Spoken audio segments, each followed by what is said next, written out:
আওয়ামী লীগ নিষিদ্ধের দাবিতে শনিবার সকাল থেকে স্লোগানে প্রকম্পিত ছিল শাহবাগ। গণঅবস্থানের দ্বিতীয় দিনে লীগ আমলের খুন, গুম সহ মানবতা বিরোধী অপরাধ তুলে ধরে দলটি নিষিদ্ধের দাবি জানান আন্দোলনকারীরা।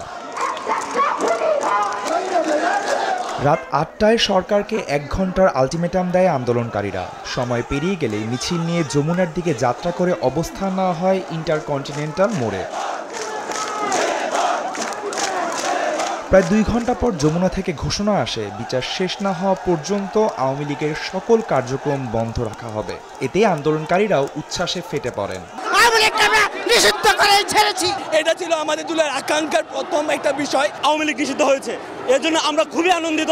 আওয়ামী লীগের নিষিদ্ধের মধ্য দিয়ে এই জুলাই বিপ্লবের পূর্ণতা পেল।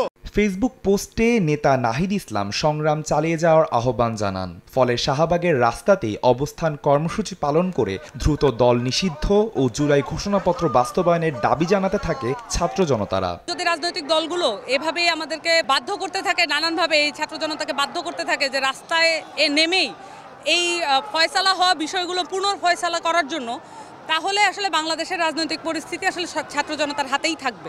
এই দল হিসাবে কিন্তু আওয়ামী লীগকে নিষিদ্ধ করেনি, বরং তাদের সাংগঠনিক কার্যক্রম নিষিদ্ধ করছে।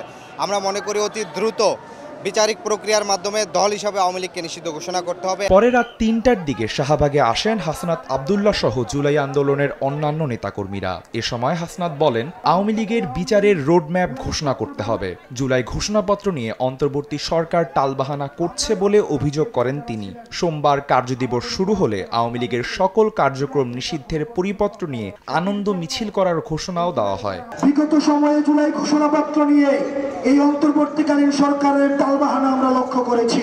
ঘোষণাপত্র প্রণয়নের সুনির্দিষ্ট রোডম্যাপ ঘোষণা করতে হবে। এই অন্তর্বর্তীকালীন সরকার যে ৩০ দিন সময় দিয়েছে, এই ৩০ দিন সময়কে আমরা পর্যবেক্ষণের মধ্যে রাখবো। আবশ্যিকভাবে বিচারের রোডম্যাপ আমাদের সামনে ঘোষণা করতে হবে। আমরা এই সোমবারে প্রজ্ঞাপন নিয়ে আমরা আনন্দ মিছিল করব।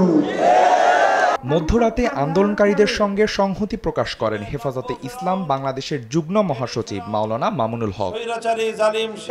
আদনান তুর্য, সময় সংবাদ, ঢাকা।